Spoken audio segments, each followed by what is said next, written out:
कल्पना को हम इसलिए सार्थक नहीं करना चाहते ताकि हम अपने माता पिता को वापस पा सके, अपितु इसलिए कि हमारी माता ने जो लांछन का विषैला खून पिया है वो संसार के लिए उदाहरण बने। उचित कहा भैया, हम अपने कर्तव्य का निर्वहन करेंगे। शीघ्र ही अयोध्या पहुंचकर प्रजावासियों की दूषित सोच को पवित्र करेंगे। पुत्रों, अंधेरा हो चुका है, आज रात्रि हमें यहीं रुकना होगा। जी गुरुवर। जी गुरुवर।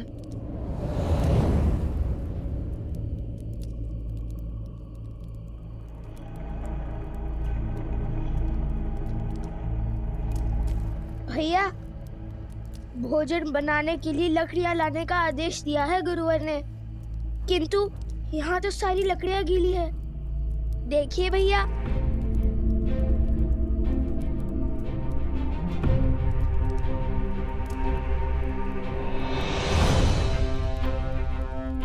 बिना वर्षा के ये गीली कैसे हुई? चलिए आगे देखते हैं।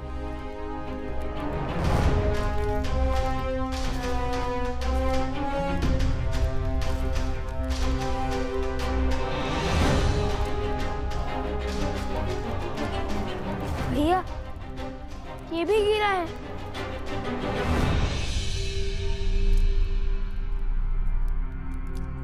ये भूमि तो बिल्कुल सूखी है, किंतु आसपास के सभी पेड़ पौधे गीले हैं।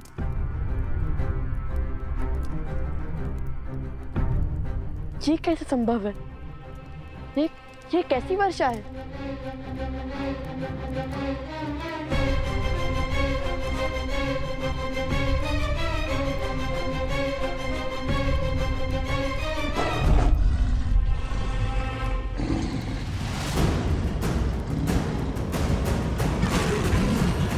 सावधान कुश, ये अवश्य ही कोई माया है।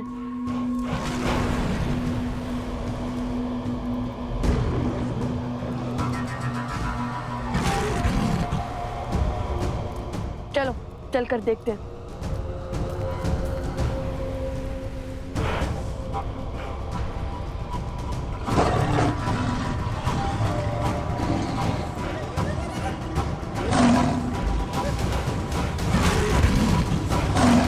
मारे गए। भैया, इतना विशाल, इतना क्रूर, ये सिंह है या साक्षात यमराज? ये कोई साधारण सिंह नहीं, कोई मायावी है। मैंने कहा था ना तुम्हें कुछ, जैसे जैसे हम अयोध्या की ओर बढ़ेंगे ये माया का जाल हमारे मार्ग में बाधा बनेगा और हमें इसकी काट भी खोजनी होगी, क्योंकि बिना लड़े ये नहीं हटेगा।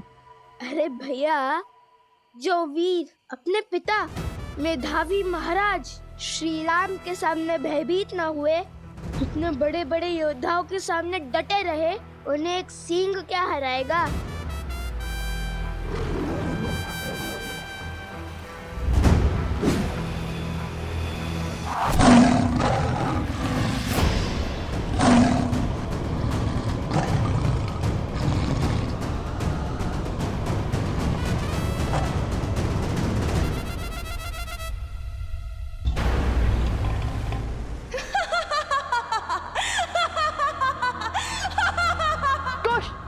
ये ध्वनि कहाँ से आ रही है?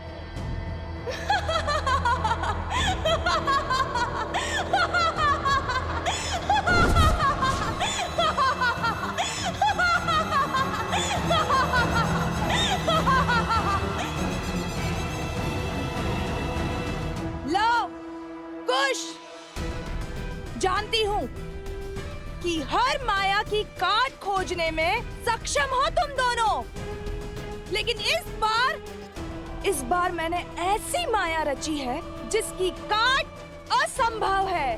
असंभव। चुप कर, बात करने वालों पर इतना अभिमान शोभा नहीं देता।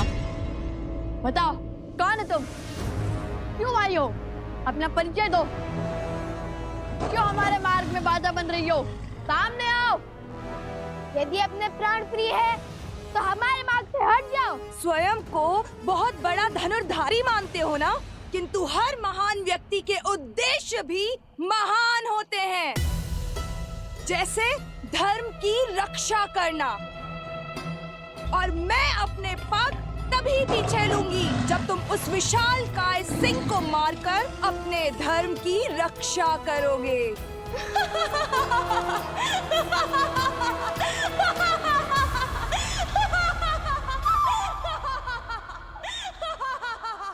भैया, यहाँ पे तो बहुत सारे मार्ग हैं।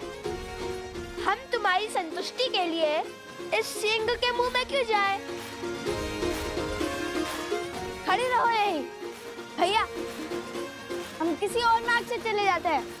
चलिए भैया। अरे, इतने बड़े शूरवीर होकर इतने से सिंह से भयभीत हो गए।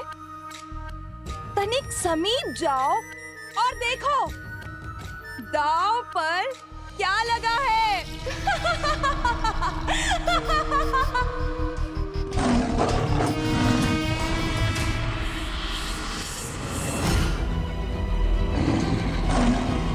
शीघ्र आइए, जल्दी शीघ्र कीजिए। ये तो सोमकर, उपगुरु अवतरा और भाभीश्री प्रस्ता है। किंतु ये सब यहाँ कैसे? अरे ऋषिवर! बहुत संकट है, रुकिए।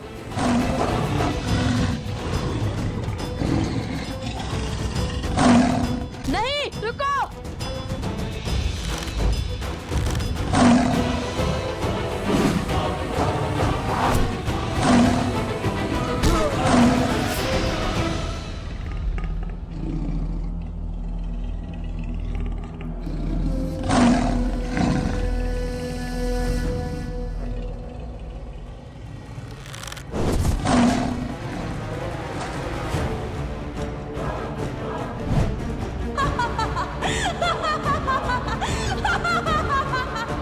अभी भी यहाँ से जाना चाहते हो लवकुश, अपने साथियों को मृत्यु के मुख में छोड़कर?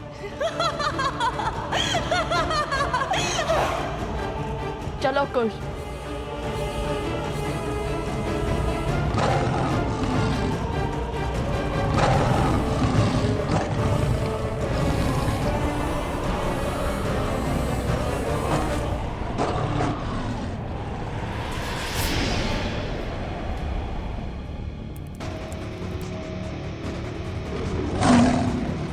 ये सिंह उस और किसे?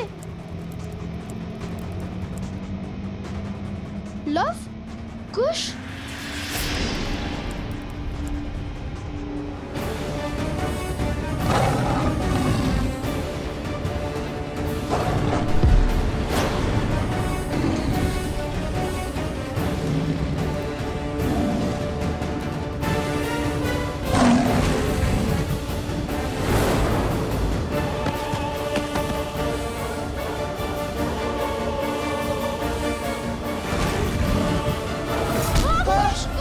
कुश!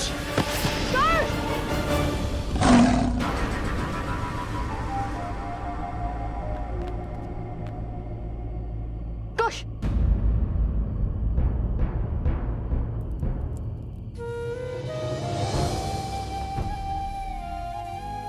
कुछ नहीं हुआ भैया, ये तो केवल एक खरोच है।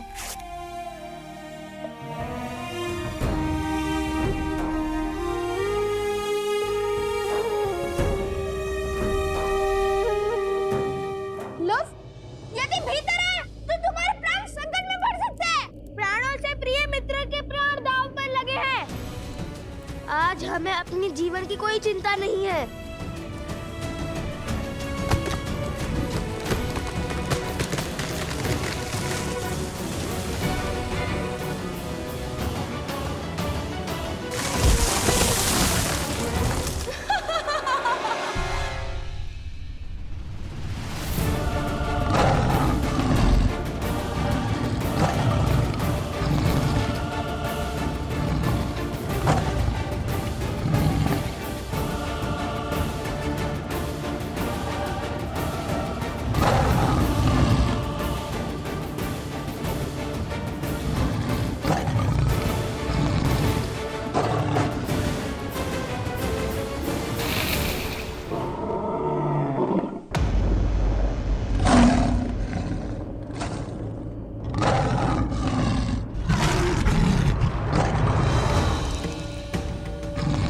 मार्ग से हटो मायावी पशु।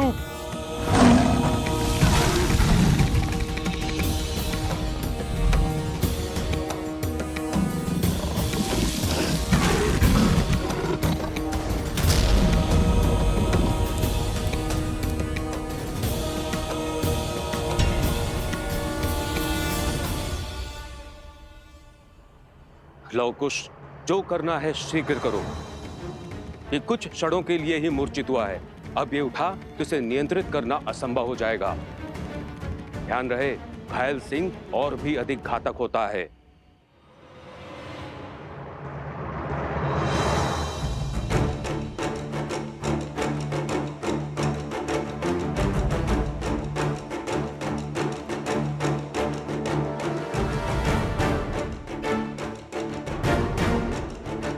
इसने तो पूरा मार्ग भी अवरोध कर दिया है, हमें इसके ऊपर से जाना होगा।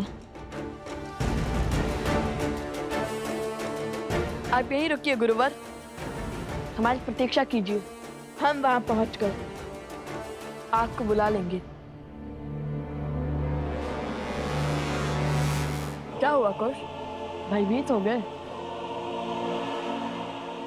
माना कि इस पर माया की गई है, किंतु है तो ये भी एक पशु ही ना।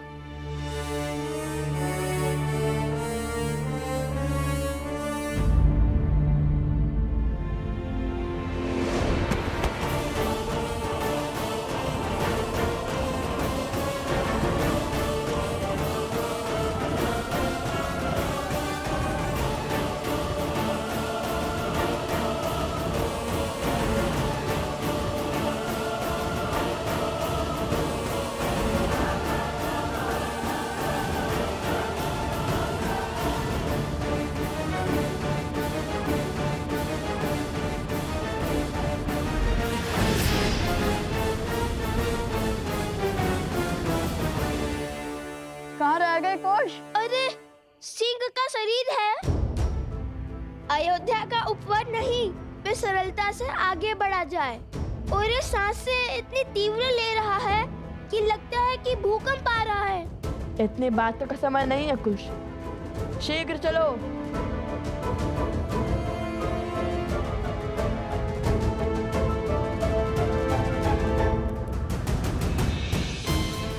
वो देखो।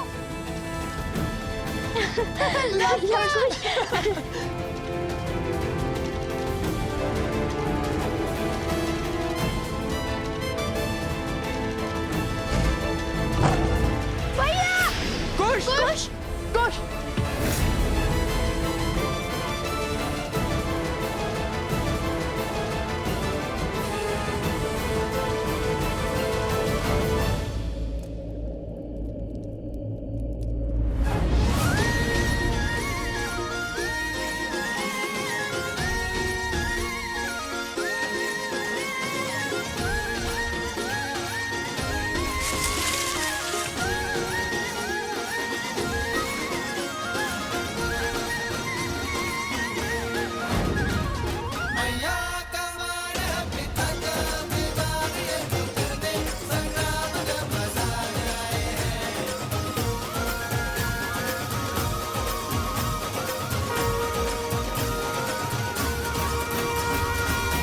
आज तक यहाँ क्यों आए हैं? तुम दोनों के लिए, हमारे लिए। हमारे लिए? हाँ, देखो, सुग्रीव, जामवंत, विभीषण, तुमने ही तो कहा था ना कि तुम रामायण का मंचन करोगे, तो उसी उद्देश्य से कुछ विद्यार्थियों को यहाँ जोड़ने चले आए। सभी राम कथा सुनने के लिए इतने उत्सुक थे, तो हम इन्हें लेकर आ गए। किंतु हमें क्या पता था यहाँ इतना भयानक सिंह होगा। शांत हो जाओ सोम, ये सिंह हमारा कुछ नहीं कर पाएगा। सिंह के संकट से कौन रो रहा है? मन तो इसलिए रो रहा क्योंकि अब तुम फिर से यही कहोगे कि जहाँ मैं होता हूँ वहाँ समस्या अपने आप आ जाती है।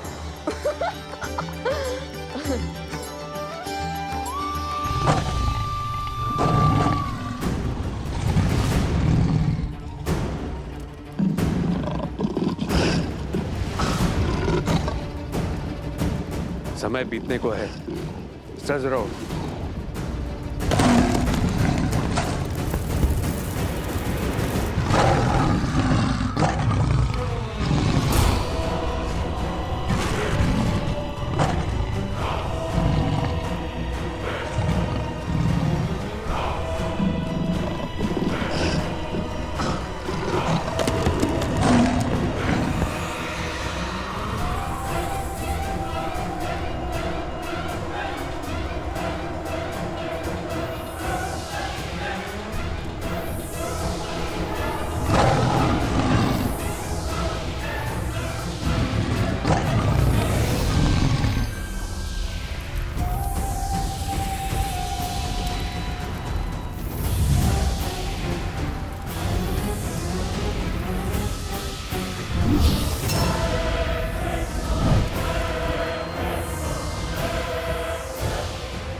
रुको।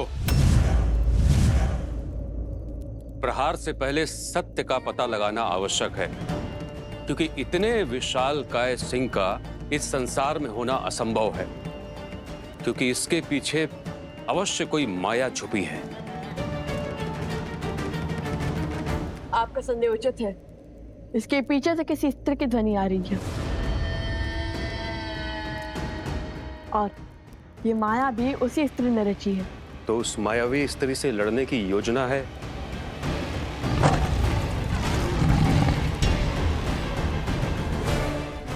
अभी बताते हैं।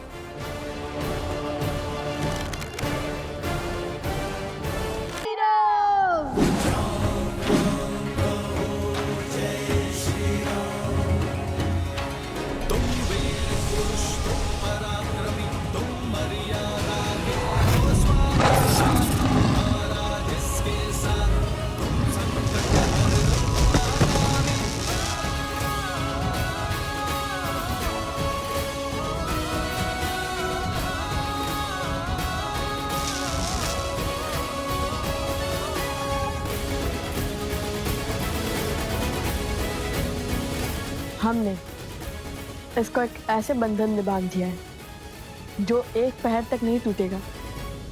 इसलिए हमें शीघ्र इस संकट का हल खोजना होगा।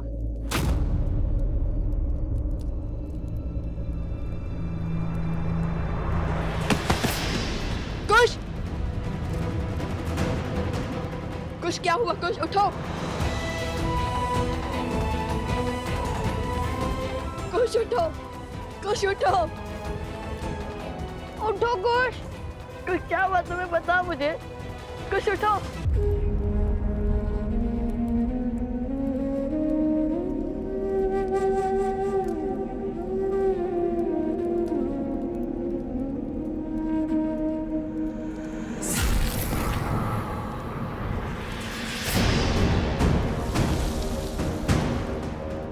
ये क्या?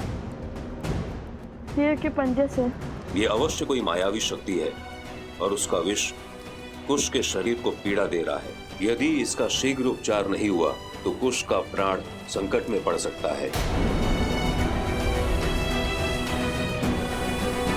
कुश, उठो! कुश, क्या हुआ तुम्हें? बताओ मुझे। कुश, उठो!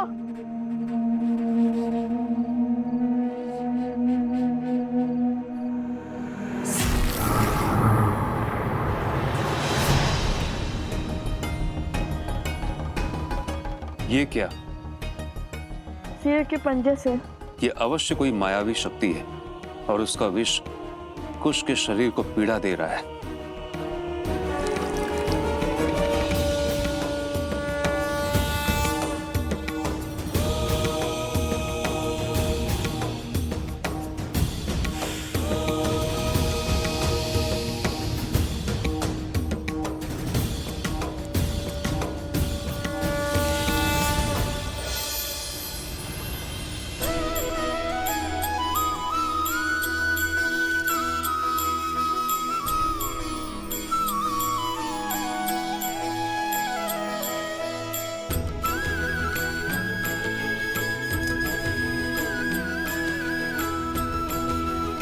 मुझे पहले क्यों नहीं बताया कि तुम्हें इतनी पीड़ा हो रही है?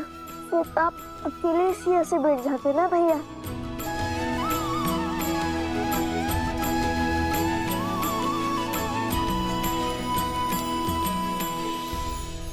धन्यवाद गुरुवर, किंतु ये घाव ठीक तो हो जाएंगे ना?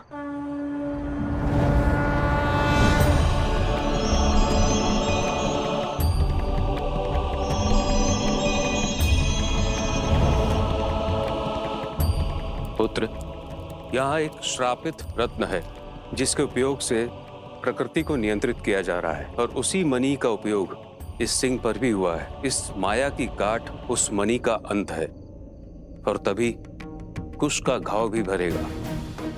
जब तक उस श्रापित मणि का अंत नहीं होता, तब तक कुश के शरीर के भीतर ये मायावी विष फैलता रहेगा। बताइए, कहाँ है वो मणि? मैं अभी जाकर उसे नष्ट कर दूंगा और अपने भाई को इस कष्ट से मुक्त कर दूंगा। पुत्र, मैं तुम्हारी भावना समझ रहा हूं, किंतु उस स्थान तक पहुंचना सरल नहीं होगा, क्योंकि उस मणि की भांति वो स्थान भी श्रापित है, और वो असुर शक्ति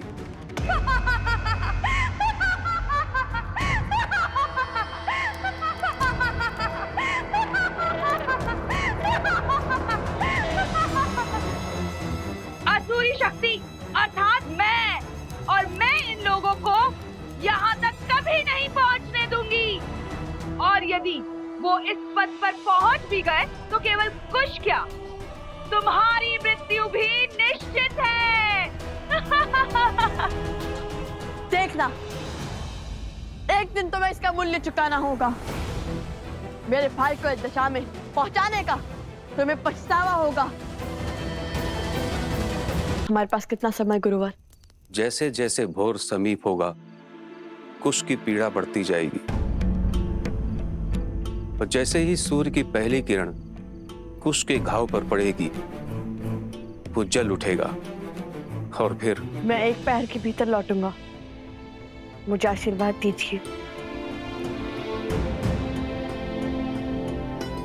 आशीर्वाद दे ऋषिवर। नहीं कुश, तुम कहीं नहीं जाओगे। मैं जाऊंगा और मणि को नष्ट करके आऊंगा। तुम्हें मुझ पे विश्वास नहीं है? भैया, जब स्वयं महाराज राम पिताश्री महर्षि विश्वामित्र के साथ असुरों का संहार करने जा रहे थे, तब क्या उन्होंने श्री राम से अनुमति मांगी थी? तो कुश वो भिन्न है। भैया, बिना आपके मैं कहाँ और बिना मेरे आप कहाँ? हम लवकुश तो राम लक्ष्मण की भांति एक दूसरे की आत्मा है ना? मैं भी तुम लोगों के संग चलूंगा। ऋषिवर, आप कृपया करके यहीं रुक जाइए। इन सबको आपकी आवश्यकता होगी। चले भैया। एक क्षण। एक मुख सूरज, एक मुख चंदा, दिए सिया के सुख आनंदा। एक एक आत यमज युगला, जानकी सुत रूप लव कुश बोला। अरे एक लकड़ी से इतने विशालकाय सिंह का सामना कैसे करेंगे हम? तुम कल माता सीता ने तो एक तिनके से रावण जैसे पापी को स्वयं से दूर रखा था, तो हमारे पास तो पूरी लकड़ी है। माता कहती है कि मानव की सच्ची शक्ति उसके विश्वास में होती है। स्मरण रहे, यदि कितनी भी विशालकाय बुराइयां क्यों ना आ जाए, यदि हम उसकी आंख में आंख डालकर देखते हैं तो वो बुराई भी घबरा जाती है। चाहे जितना बल लगा ले, तुम्हारी आंखें झुकनी नहीं चाहिए। मुख पर भय दिखना नहीं चाहिए, समझे? ये समय भय को भयभीत करने का है।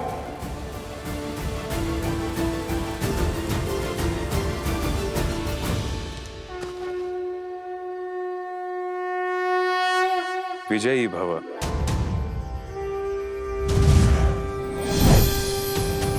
पुत्र, ये हर माया को भेदने में सक्षम है। इसकी आवश्यकता तुम्हें होगी।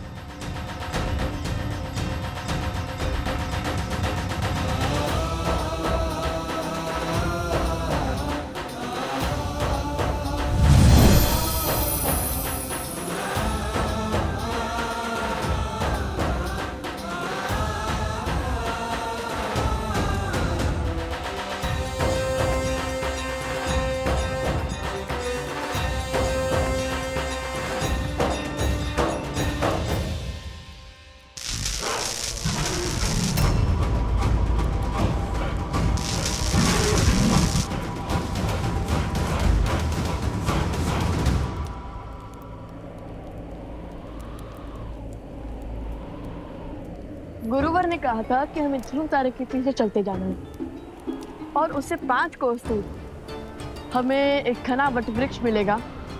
उसके ऊपर एक तांबे की घंटी होगी। भैया, क्या हुआ कुछ? बहुत पीड़ा हो रही है, खाब कष्ट दे रहा है। बताओ मुझे, यदि तुम्हें विश्राम करना है तो कर लो। नहीं भैया, मैं ठीक हूँ। मेरी अचरज का कारण तो आपकी सोच है। आप कब से मेरी भांति सोचने लगे? इतनी तेज आंधी में घंटी को भागे भागे आंखों से खोजने लगे। समझ गया।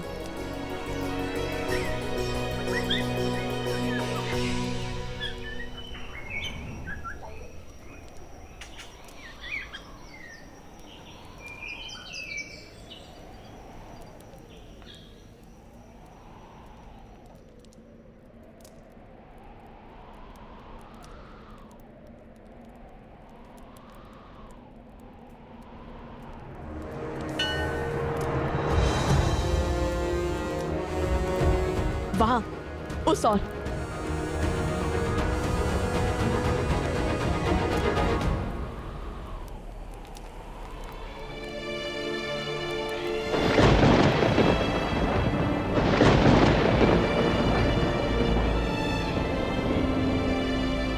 कुमुदनी, सोमकर्ण, अवत्सरा, प्रसूता, कोई नहीं लौटा अब तक? नहीं देवी। अच्छा, आते ही होंगे, किंतु इतना समय तो नहीं लगना चाहिए था। और प्रकृति भी कितनी रौद्र रूप में है। मेरा मन घबरा रहा है अब तो। आप कैसे कर लेती हैं ऐसा? अपनी संतान के लिए तो हर कोई चिंतित होता है, किंतु आप सभी के लिए इतना व्यथित कैसे हो जाती हैं? अपने केवल रक्त से नहीं, मोह के बंधन से और स्मृतियों के बंधन से भी तो बनते हैं ना कुमुदनी। अवश्य, अभी चिंता त्याग दीजिए, वो बस आते ही होंगे।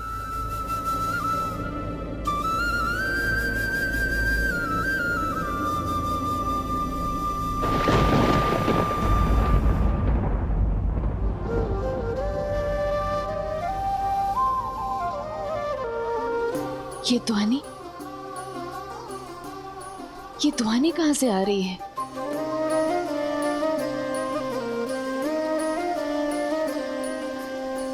मिथिला में शिव का धनुष भयंकर, जिसे ना हिला सका कोई धुरंधर।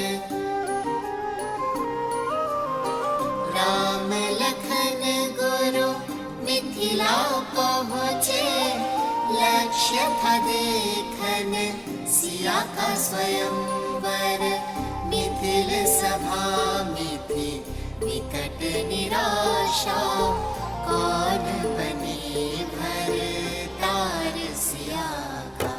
ले गुरु आशीष उठे फिर राम, शीश झुका दिया शिव को प्रणाम। राम सिया राम सिया राम सिया राम, राम सिया रामायण को प्रणाम।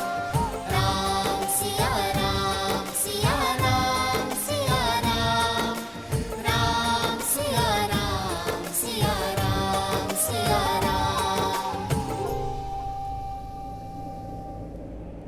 हम वन देवी के पुत्र हैं, भगवान वाल्मीकि के शिष्य हैं और हम धर्म के मार्गी हैं।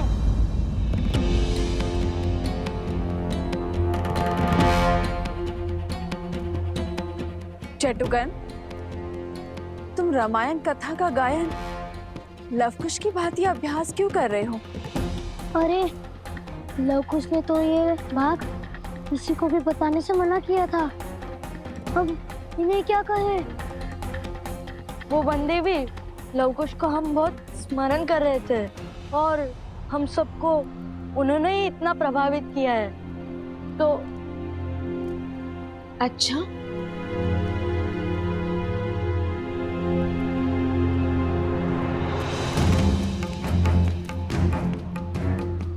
असत्य का दंड जानते हो ना? नहीं नहीं, हमें दंड मत दीजिए। तो फिर सत्य बताओ। वो लवकुश ने कहा है कि आपकी कथा का मंचन करना है। जब आपने अयोध्या छोड़ दी थी तब का भाग संसार के सामने भी लाना है। अयोध्या में मेरी कहानी कहने का क्या उद्देश्य होगा? क्या अर्थ है इसका? वो दोनों करना क्या चाहते हैं?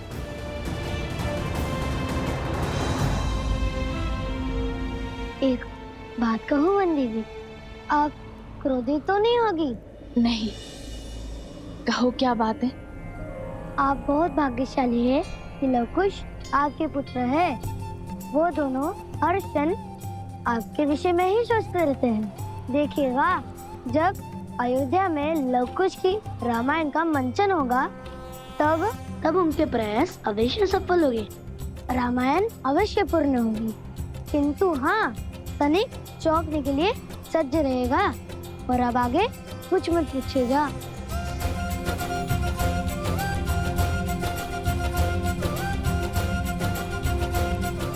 सदा उनके इन्हीं प्रयासों से तो चिंतित रहती हूँ मैं।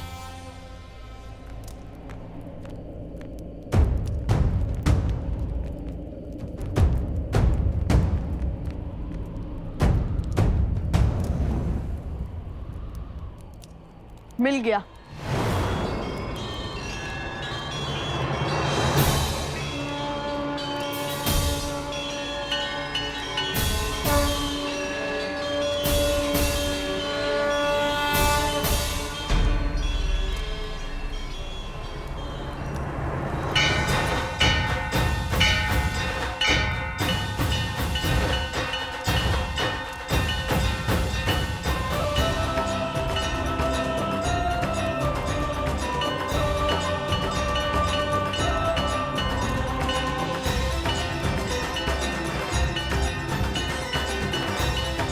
चलो, इस घंटी को ढूंढने की चिंता तो हल हुई।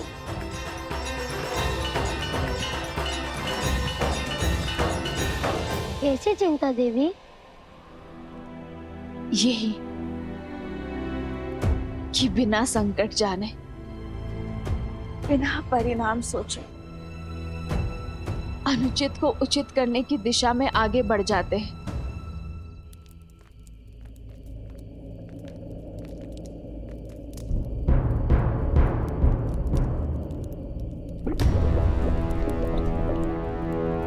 भैया, हमें बस एक सेतु खोजना है जो हमें पर्वत के उस ओर जैन श्रीन मंदिर तक पहुंचा दे, जैसा गुरुवर ने बताया था।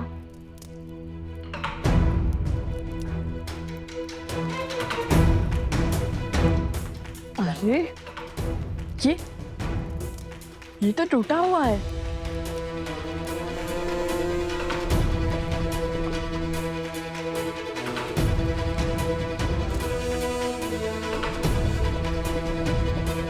भैया, वो विशाल वृक्ष सेतु का कार्य कर सकता है।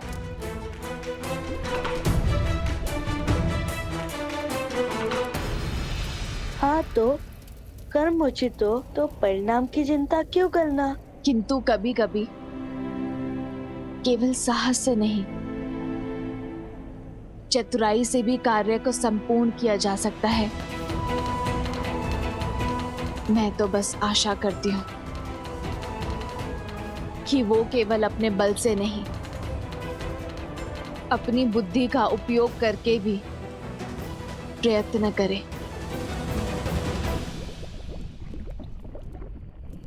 क्या हुआ भैया? भूल गए?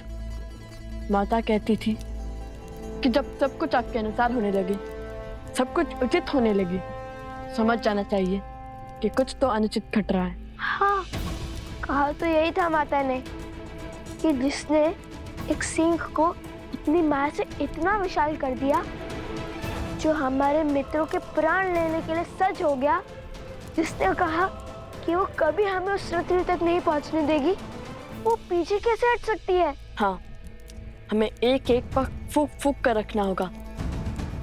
और मैं फिर कहता हूँ कि मैं आगे बढ़ता हूँ, तुम यही रहो। कदापि नहीं, मैं आपके साथ अवश्य चलूंगा। जहाँ लव भैया वहाँ कुश।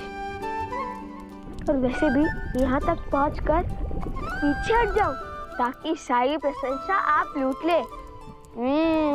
ऐसा नहीं हो सकता। अब लगता है ये वृक्ष हमारा अंतिम विकल्प है, किंतु पहले हमें ये देखना होगा कि ये वृक्ष जिससे इस लावा के ऊपर एक पुल बन गया है, वो हमारा भार उठा भी।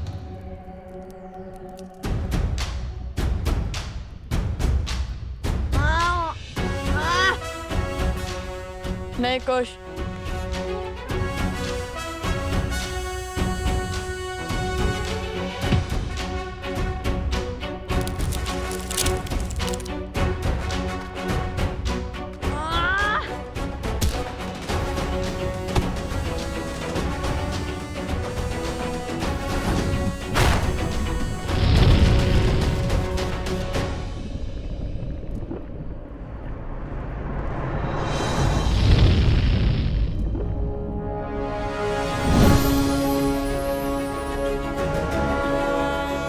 तो बलशाली, किंतु इसका उपयोग करके देखते हैं कि ये मायावी है या नहीं।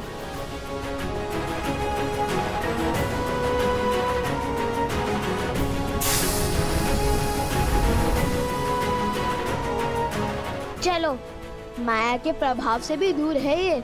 चलो अब हम इस पर चल सकते हैं।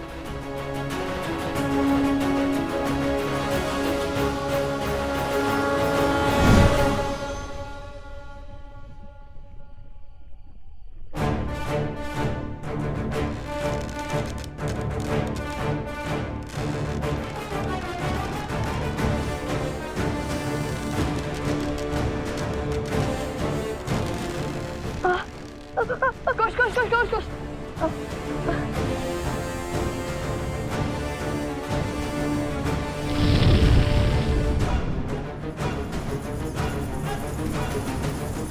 ये ध्वनि कैसी आ रही है?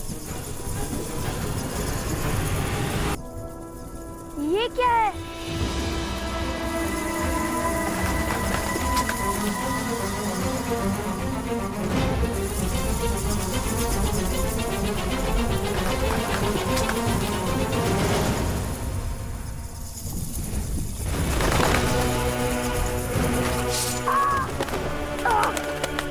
कुश, संभाल के।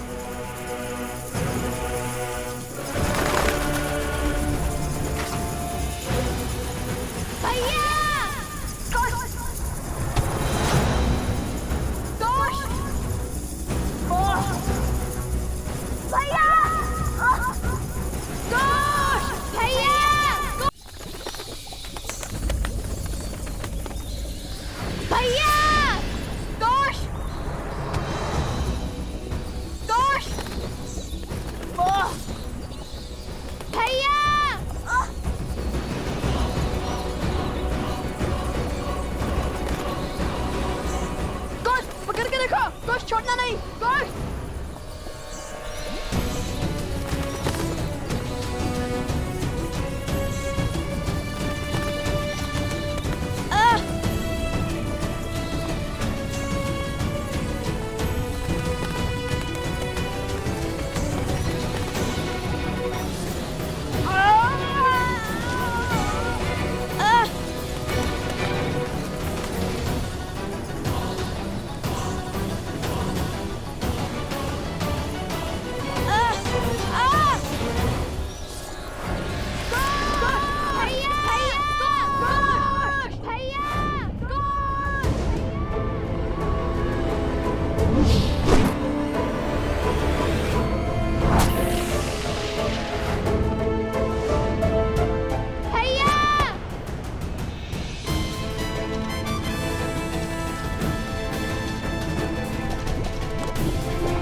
कुछ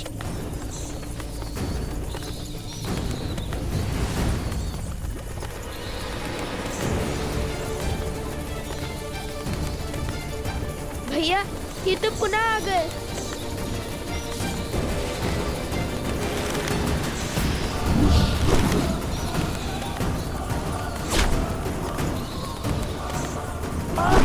कुछ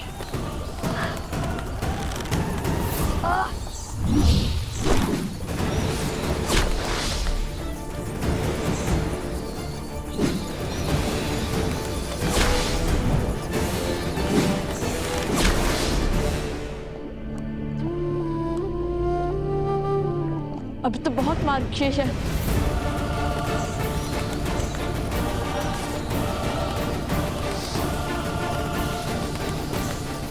समझे तो कूदो।